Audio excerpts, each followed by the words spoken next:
Un militaire homosexuel français part en mission au Niger. Harcelé par ses collègues, il finit par être forcé à se prostituer dans son campement. De retour en France, traumatisé, il porte plainte. J'appelle donc Manuel Munoz.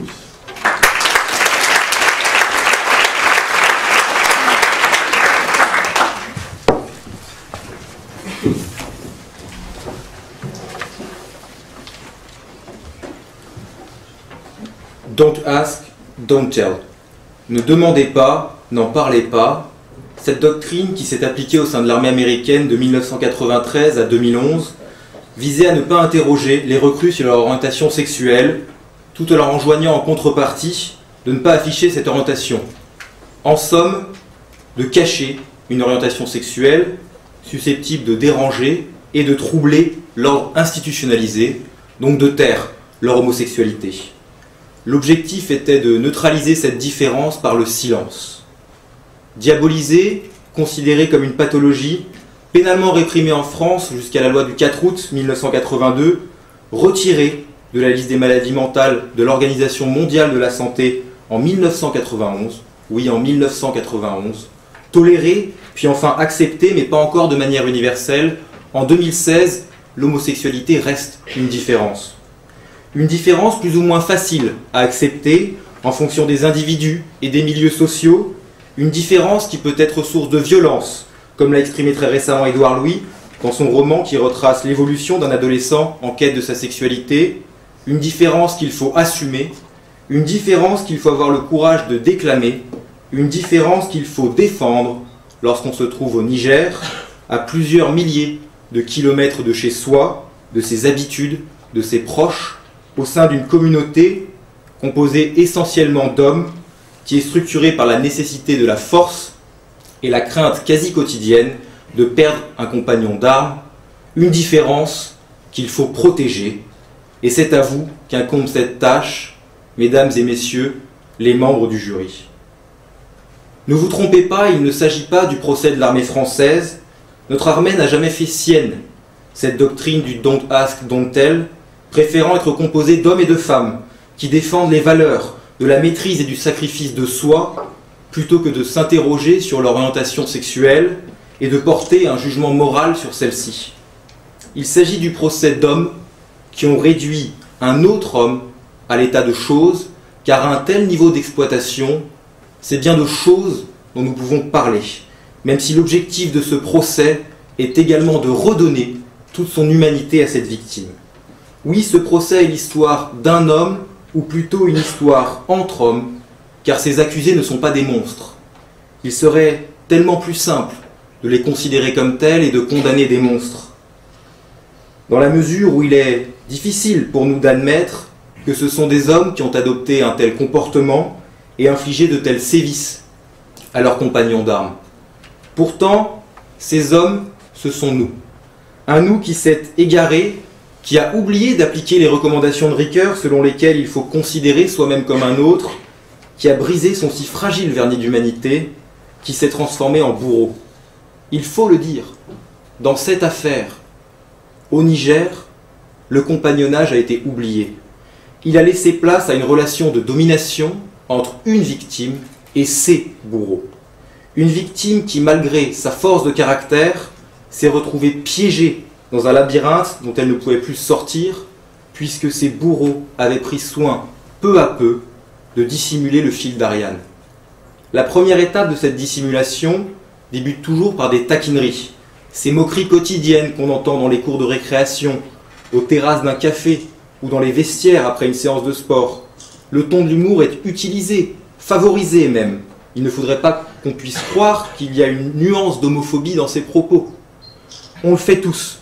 Nous l'avons tous fait, au moins une fois, peut-être sans nous en rendre compte, ou pour nous intégrer à une discussion, en somme pour faire comme les autres, car il est bon, car il est confortable de ne pas être différent. Il est confortable de rentrer dans le moule. Et pourtant, ces taquineries, elles font mal. Elles blessent, parce que malgré l'humour et la bonne humeur générale, on participe à la création d'une conscience collective au sein de laquelle l'homosexualité est synonyme de fragilité, Alors posez-vous cette question, mesdames et messieurs les membres du jury, le terme fragilité est-il adapté à une situation de guerre? Non, ce terme ne trouve pas sa place au sein de l'armée, d'autant plus sur un théâtre d'opération. Personne n'a envie de confier sa vie à un individu fragile dont la faiblesse peut devenir facteur d'une vulnérabilité collective.